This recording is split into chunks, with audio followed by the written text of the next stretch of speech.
मसाजोग इथे सरपंच संतोष देशमुख यांची हत्या झाली आणि या सगळ्या प्रकरणानंतर प्रशासनाकडून आपल्याला न्याय मिळत नाही।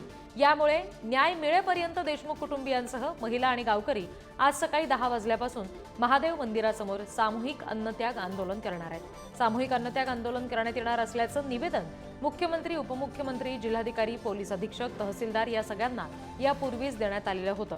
पण सोमवारी रात्री 9 पर्यंत प्रशासनाकडून गावकऱ्यांच्या मागण्या मान्य करण्यात आल्या नाहीत। त्यामुळे सामूहिक अन्नत्याग आंदोलन करण्याचा निर्णय गावकऱ्यांनी घेतलेला आहे। तसं या आंदोलनात उद्यापासून मी इथं असणार आहे तुमच्या सोबत आणि तुम्ही जे निर्णय घेतलेत त्यावर मी कधीही सहमती दर्शवणार आहे, कारण तुम्ही सगळ्या विचार करूनच तुम्ही हे सगळं आंदोलन असेल किंवा कुठलीही भूमिका असेल त्याच्यात माझा फक्त मी वाटलं तर विचार मांडू शकेल, बाकी तुमचे जे निर्णय आहेत त्याला मी कधीही असहमती दाखवणार नाही, तुम्हाला सहमती दाखवणार आहे। अतिशय शांततेत संवेदनशील मार्गाने आपण उद्यापासून आंदोलन चालू करत आहोत। लवकरात लवकर शिष्टमंडळ येईल अशी अपेक्षा धरू आपण। पण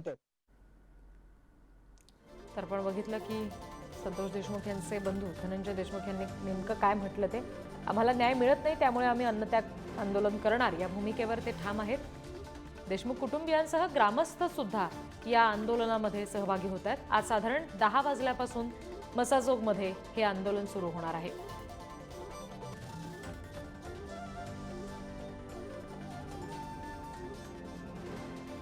प्रशासनाने गावकऱ्यांच्या मागण्या मान्य केल्या नाहीत, त्यामुळे आता ग्रामस्थ सुद्धा कुटुंबियांसोबतच आक्रमक झालेले आहेत। आम्हाला जोपर्यंत न्याय मिळत नाही तोपर्यंत आम्ही अन्नत्याग आंदोलन करणारच, अशी भूमिका देशमुख कुटुंबियांसोबत आता मसाजोगच्या ग्रामस्थांनी सुद्धा घेतली आहे। आणि आज सकाळी 10 वाजता हे अन्नत्याग आंदोलन मसाजोगमध्ये सुरू होत आहे।